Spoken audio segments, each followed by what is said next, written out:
Meus amados, nós vamos basear a mensagem de hoje na primeira epístola de João, que já foi lida no capítulo 4, versículos 7 a 21.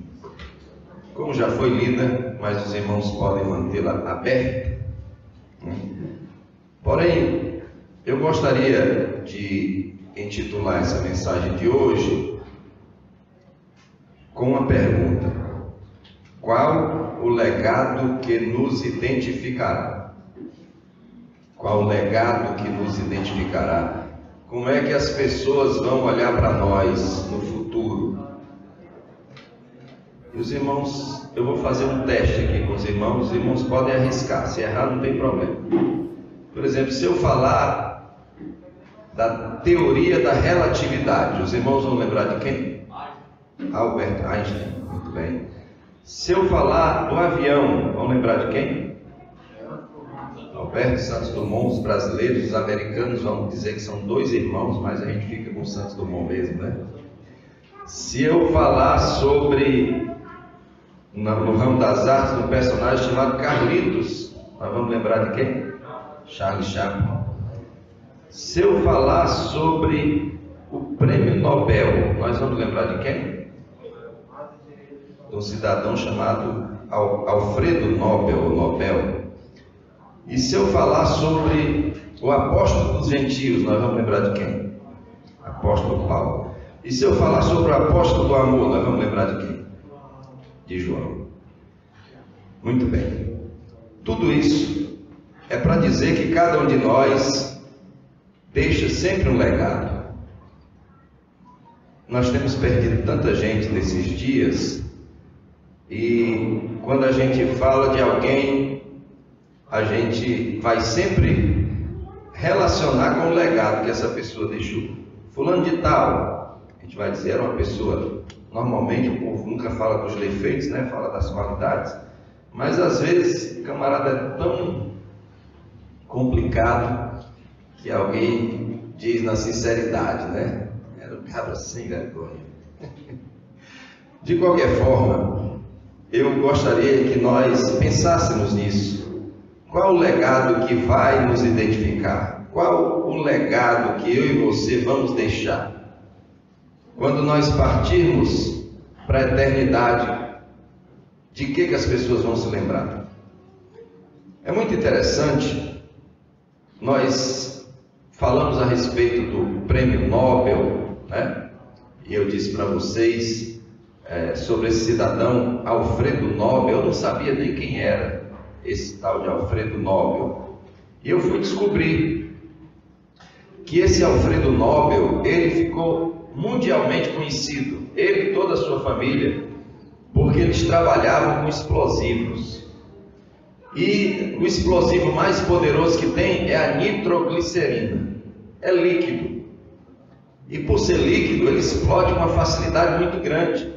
Dessa família morreram alguns da família justamente porque o depósito deles explodiu e eles perderam. O Alfredo Nobel perdeu um irmão na explosão do seu laboratório. E o Alfredo Nobel, ele descobriu como combinar a nitroglicerina com outros elementos, e ele criou uma coisa que é utilizadíssima nos dias de hoje. A gente ouve muito falar que é a dinamite. A dinamite é a nitroglicerina misturada com alguns elementos químicos, ele era químico, de forma que ela pode ser transportada com mais facilidade sem explodir. E aí você imagina os benefícios da dinamite? Você já deve ter passado em algum túnel, numa rodovia, e se aquele túnel fosse cavado na picareta, ia demorar Deus sabe quanto tempo. E aí chegam os engenheiros, colocam lá dinamite, explode tudo aquilo e o túnel está pronto. Um edifício que se estragou e precisa de ser demolido, eles vão lá, colocam, né, bastante dinamite, tudo bem dimensionado, e explode aquela construção sem causar muitos danos. E assim tem uma série de benefícios que a dinamite pode pode trazer. Mas, como sempre, assim como dizem que o Santos Dumont ficou muito chateado quando ele soube que começaram a utilizar o avião para levar bombas, assim também o Alfredo Nobel não ficou tão chateado quando começaram a comprar. A família dele já tinha falido várias vezes, ele é da Suécia, mas já tinha mudado para a Rússia, mudou para Paris, e já tinha quebrado a família algumas vezes nos negócios, mas de repente ele ganhou dinheiro, mas muito dinheiro mesmo, mas muito dinheiro, porque começaram as guerras e os países começaram a comprar dinamite para fazer guerra, para matar pessoas. Até que, dizem os historiadores, o irmão do Alfredo Nobel morreu. E então, o irmão do Alfredo Nobel morreu, e como ele era o mais conhecido, as pessoas confundiram ele com o irmão dele e disseram assim: morreu o mercador da morte. Ele recebeu em vida o título de mercador da morte, porque o irmão dele tinha morrido. O jornal pensou que era ele, e como ele era o mais importante da família, disseram que morreu o mercador da morte. E aquele homem conheceu uma jovem francesa que era pacifista, e ela o convenceu que a paz era o melhor negócio. E ele disse: para que você vai fazer paz? Paz faz com a dinamite, porque se o país que comprar dinamite de mim chega lá para esse outro país e faz a paz, ou você faz a paz ou eu explodo você. Só que quando ele viu que o legado que ele deixaria seria de mercador da morte, ele tomou uma decisão. Eu não sei a quantidade de dinheiro, mas não é pouco dinheiro não. 32 milhões, ou 32 mil coroas suecas ele deixou em testamento, quando estava próximo de morrer, para que as pessoas fossem premiadas por fazerem o bem à humanidade, na área da física, da química, da medicina e na promoção da paz. É por isso que a gente sempre ouve aqui falar sobre fulano de tal recebeu o prêmio Nobel da Paz. Dentre eles, a Madre Teresa de Calcutá, dentre eles, um secretário-geral da ONU, Kofi Annan, aquele presidente da África do Sul, Nelson Mandela, enfim, etc. E o que é que nós queremos fazer com essa história? Nós queremos trazer para vocês que, por conta dessa iniciativa, o legado que o Nobel deixou de ser mercador da morte para ser um benfeitor da humanidade. Muito bem. Quando eu falei a respeito do apóstolo João, todo mundo lembrou logo do apóstolo do amor. Mas eu gostaria que os irmãos abrissem a Bíblia aí, por favor, no capítulo 3 do Evangelho de Jesus, segundo escreveu Marcos, e no versículo de número 17. Evangelho de Jesus, segundo escreveu Marcos, capítulo 3 e versículo 17. E nós vamos ver quem era João, esse chamado apóstolo do amor. Veja bem, aqui fala a respeito da eleição dos 12 apóstolos. E no verso 17 fala a respeito de dois irmãos, filho de um senhor chamado Zebedeu. E diz assim: dentre os escolhidos tem Tiago, filho de Zebedeu, e João, irmão de Tiago, aos quais deu Jesus o nome de Boanerges, que significa filhos do trovão. Filhos do trovão. Então, quando João foi escolhido apóstolo de Jesus, dizem os estudiosos que ele tinha em torno de 20 anos, ele era o mais novo de todos os apóstolos. E ele e o seu irmão Tiago foram denominados por Jesus, não foi por outra pessoa, não foi por um inimigo, foi por Jesus que os amava, de filhos do trovão, donde se deduz que eles eram pessoas um pouco... Trovão é o quê? Explosivo. Trovão é barulhento. Então esses dois rapazes, João e o seu irmão Tiago, foram chamados por Jesus de filhos do trovão. Todos nós, antes do tal do bullying, né? Quando a gente era criança, a gente recebia determinados apelidos de acordo com nossos comportamentos. Quando a gente tem pessoas que a gente fala com elas hoje e a gente ouve determinados apelidos, a gente não entende, né? Não entende por que uma pessoa daquele jeito é chamada daquela forma, porque quando era criança ele tinha determinadas características, era magro demais, era curto demais, etc, né? E pega os apelidos, e Jesus mostrou para aqueles dois ali que eles eram filhos do trovão. Eles eram pessoas que tinham um comportamento explosivo, eles eram pessoas que tinham os nervos à flor da pele, é aquela pessoa que não leva desaforo para casa. Então era essa pessoa. Agora os irmãos vejam a diferença que há entre esse João com 20 anos de idade e o João que viveu até os 98 anos, segundo diz a história, que é o mesmo João, que era de filho do trovão a apóstolo do amor. A gente vai ver ainda no mesmo evangelho, segundo escreveu Marcos, no capítulo 9 e no versículo 38, que o João não era de brincadeira, irmãos. Olha, esse João, até chegar a ser apóstolo do amor, ele passou por algumas situações que a gente fica pensando, será que é a mesma pessoa? Marcos 9:38 diz assim: disse-lhe João, mestre, vimos um homem que em teu nome expulsava demônios, e nós lhe proibimos, porque não nos segue. Jesus, porém, disse, não lhe proibais, ninguém há que faça milagre em meu nome, e logo a seguir possa falar mal de mim, pois quem não é contra mim, pois quem não é contra nós é por nós. Ora, veja como João era uma pessoa exclusivista, como ele queria excluir as pessoas, como ele estava querendo que o acesso às bênçãos de Deus fosse uma coisa restrita ao seu próprio grupo. Como é o nome de uma pessoa que gosta de concentrar as coisas, quer as coisas só para si? Como é que a gente chama? Me ajude.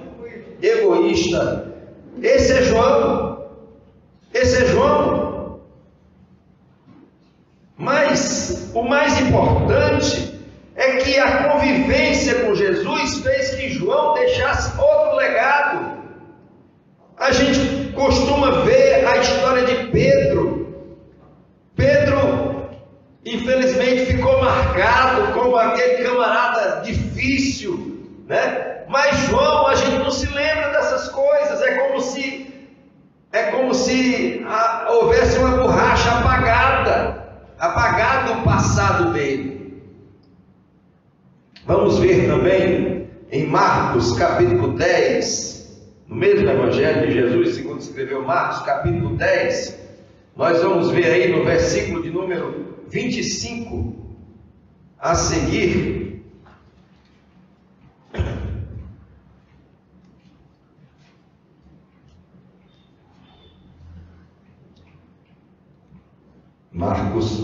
Marcos 35, perdão.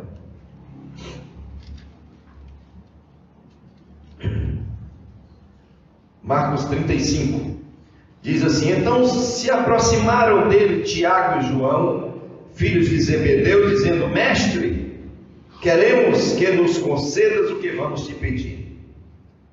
Ele lhes perguntou: o que quereis que vos faça? Eles responderam: concede-nos que na tua glória nos assentemos um à tua direita e outro à tua esquerda.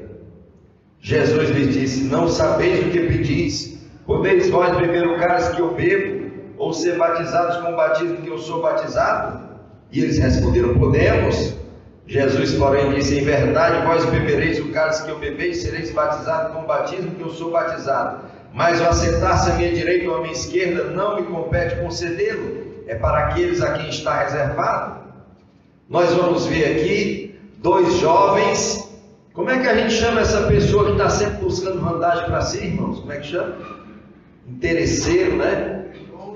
invejoso, né? Eles queriam as melhores posições, eles eram pessoas que estavam desejando uma posição especial em detrimento dos outros. Muito bem. Aí nós vamos ver ainda agora no Evangelho de Jesus, segundo escreveu Lucas, capítulo 9, versos 51 e 56. E aí nós vamos ver uma coisa muito grave. Capítulo 9, versículo 51 do Evangelho de Jesus, segundo escreveu Lucas. Diz assim: completando-se os dias para a sua ascensão, Jesus manifestou o firme propósito de ir para Jerusalém. Mandou mensageiros à sua frente, os quais entraram numa aldeia de samaritanos para lhes prepararem pousadas, mas não o receberam, porque viram que ele ia para Jerusalém. Os discípulos Tiago e João, vendo isso, perguntaram: Senhor, queres que mandemos que desça fogo do céu e os destrua, assim como fez Elias? João, o apóstolo do amor, estava querendo o que, irmãos? Tacar fogo, matar. O que nós desejamos mostrar é que a convivência com Jesus, ela pode transformar qualquer pessoa. Não estamos falando de alguém simplesmente que era egoísta. Não estamos falando simplesmente de alguém que era ambicioso. Não estamos falando de alguém que era simplesmente explosivo. Estamos falando de pessoas que queriam matar os outros. Amém? Então, quando você olhar para um assassino que aceitou a Jesus, você pode saber que Jesus transforma. Jesus é maravilhoso. Eu amo a história que eu já contei várias vezes, que é a história do pistoleiro que estava assistindo um culto, desses cultos que faz no meio da rua, e o irmão dando testemunho, dizendo que Jesus transforma o mais vil pecador. E ele disse que Jesus transformava cachaça em móveis. E o pistoleiro, quando terminou, chegou perto do camarada que estava pregando e disse: olha, meu amigo, eu não sou crente, eu sou pistoleiro, mas eu não gosto que você fique enganando o povo. Que conversa é essa que Jesus transforma cachaça em móveis? Agora, ou você me mostra que Jesus transforma cachaça em móveis, ou eu vou transformar no presunto. E levou, e o camarada disse: não tem problema, você pode me acompanhar? Ele disse: posso porque eu estou dizendo que eu não vou aceitar isso não. Eu conheço crente de vergonha e você parece que não é um deles não. E aí seguiu, ele disse: vem até a minha casa. E chegou na casa e disse: essa é a minha mulher, eu vou só fazer as perguntas para ela e o senhor vai ver como Jesus transforma cachaça em móveis. E aí ele disse: pô, então comece a fazer as perguntas. Ele disse: minha mulher, me diga uma coisa, quando eu bebia cachaça, você tinha sofá? Ela disse: tinha não. O senhor está vendo o sofá? Tô. Chegou no quarto: minha mulher, quando eu bebia cachaça, aqui em casa tinha guarda-roupa? Tinha não. Se tivesse, ele vendia para beber cachaça. Minha mulher, quando eu bebia cachaça, aqui tinha mesa, cadeira para a gente comer? Tinha não, a gente comia tudo sentado no chão, quando comia. Aqui em casa tinha geladeira, tinha fogão? Tinha não. Ele disse: pronto, aceita Jesus, porque Jesus transforma cachaça em móveis. Jesus faz a transformação maravilhosa para que a nossa vida seja diferente, para que um homem que tinha um comportamento como João, que era um homem explosivo, que era um homem egoísta, que era um homem inflexível, que era um homem que excluía as pessoas da bênção de Deus, comece a se transformar em uma pessoa mansa, longânima, cheia de domínio próprio, a ponto de ser chamado o apóstolo do nós sabermos que no Evangelho de Marcos, no capítulo 14, versículo 50, registra que quando Jesus foi preso, todos eles fugiram. Todos fugiram. Abra aí, Marcos capítulo 14, versículo 50. Inclusive João diz assim: então, deixando todos, fugiram. Porém, certo jovem o seguia envolto unicamente num lençol. Alguns dizem que esse jovem era justamente João. Mas, e não obstante todos terem fugido, quando Jesus estava lá na cruz, João foi até onde Jesus estava crucificado e foi o único apóstolo presente na crucificação.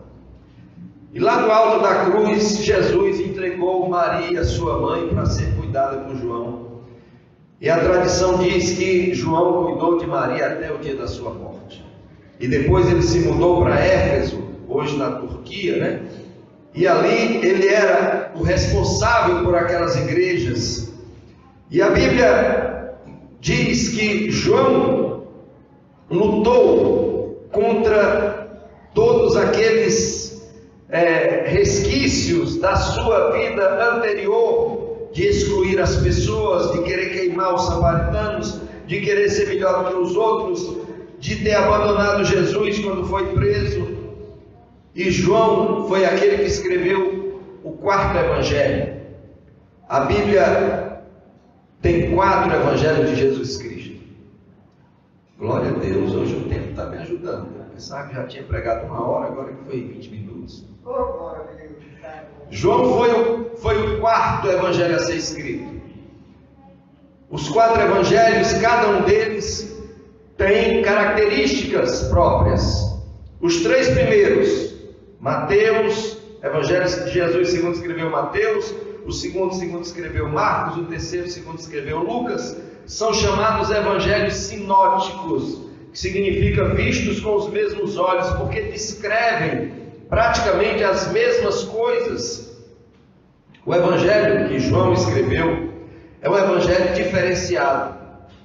Ele foi o último evangelho a ser escrito. E ele fala de coisas que os outros não falam. Por exemplo, a mulher samaritana, só ele fala. E uma série de outros episódios, só ele mesmo fala. Mas é uma coisa que chama a atenção no evangelho que escreveu João. É que João lembra do dia em que Jesus o chamou e da hora. Foi uma coisa tão marcante na vida dele. E João, ele tem uma característica. Ele escreveu o evangelho, o 4º evangelho.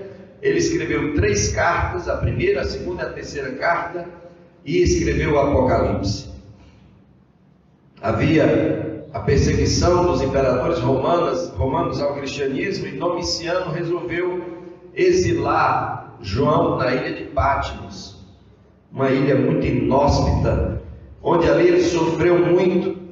Ele foi o único dos apóstolos, segundo a tradição, que morreu de morte natural aos 98 anos.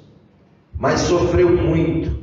E nos últimos dias da sua vida, dizem os seus contemporâneos, os que ouviram dos seus contemporâneos, ele já não conseguia mais andar. Ele era carregado pelas pessoas para poder ministrar. E ali chegando, constantemente ele tinha uma frase: filhinhos, amai-vos uns aos outros. Era como se tivesse aquele disco enganchado, né? Os irmãos que são do tempo do disco ainda, hoje tem CD, né? Mas o disco enganchado, de repente repete a mesma frase. Era como se ele tivesse caducando. E aí ele dizia sempre: filhinhos, amai-vos uns aos outros. E ele repetia a mesma frase. E as pessoas diziam: mas por que o senhor fica repetindo a mesma coisa? Ele disse: porque se você fizer isso, será o suficiente.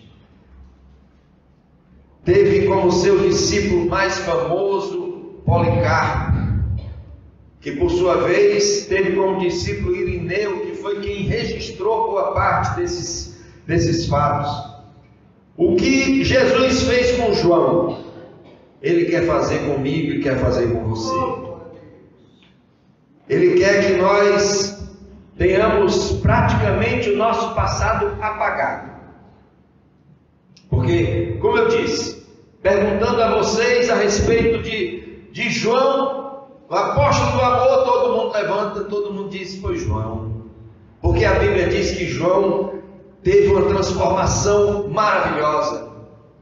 João era o mais jovem daqueles discípulos e ele ficava sempre próximo de Jesus. Ele teve uma atenção especial.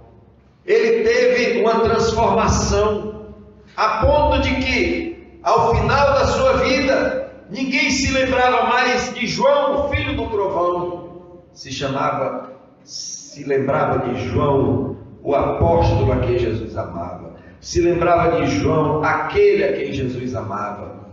É isso que nós precisamos na nossa vida. Qual o legado que nos identificará? Como nós seremos conhecidos? Nós devemos ser conhecidos não porque nós deixamos a nossa fortuna, quem tiver, para premiar os benfeitores da humanidade, mas nós deveremos deixar um legado que nos identificará como discípulo de Jesus, como alguém que manteve-se fiel até o fim, alguém que fez outros discípulos e que manteve a sua fidelidade, a sua dignidade até os últimos dias da sua vida. É importante nós dizermos que no Evangelho, segundo escreveu João, existem algumas palavras que são muito predominantes, como por exemplo a palavra verdade. Ela consta 45 vezes. Consta, porém, 80 vezes a palavra amor. E o que mais nos encanta é o equilíbrio entre essas duas palavras, a verdade e o amor. Esse equilíbrio poderia ser dito numa frase ligada a um homem que eu não sei porque que essa frase é ligada com ele. É uma frase em espanhol que diz: "Hay que endurecer, pero sin perder la ternura". Essa frase não combina com o cidadão que ficou conhecido, um guerrilheiro, um homem que matou muita gente. Ele dizia assim: "Hay que endurecer, mas sem perder a ternura". Mas essa frase talvez, eu acredito, ficaria muito bem na vida de João. Porque tem pessoas que dizem: "Eu sou aquele que fala a verdade. Comigo eu digo mesmo". Mas João mostrava que a verdade deve ser acompanhada do amor. Não é simplesmente nós anunciarmos o Evangelho mostrando apenas a espada. Nós precisamos mostrar a cruz. Nós precisamos sopesar. O mesmo Deus que ama é o mesmo Deus que é justiça. Como diz aquele hino, pregadores de rosas, preguem os espinhos também. Digam que Deus é amor, mas é justiça também. Deus com certeza quer que o meu legado e o seu legado seja diferente daquele legado que nós deixaríamos antes de conhecer a Jesus. Porque o irmão Francisco já testemunhou algumas vezes, eu tenho certeza que ele não quer deixar o legado de quando ele não conhecia Jesus. E assim cada um de nós vai olhar para trás e vai dizer: eu não quero deixar o legado. Quem era mentiroso não quer deixar um legado de mentiroso. Quem era prostituto não quer deixar o legado de que era prostituto. Quem era ladrão não quer deixar o legado de que era ladrão. Nós com certeza não queremos ser filhos do trovão. Nós queremos ser apóstolos do amor. E essa mudança o Senhor quer fazer na nossa vida, na nossa existência. Louvado seja o nome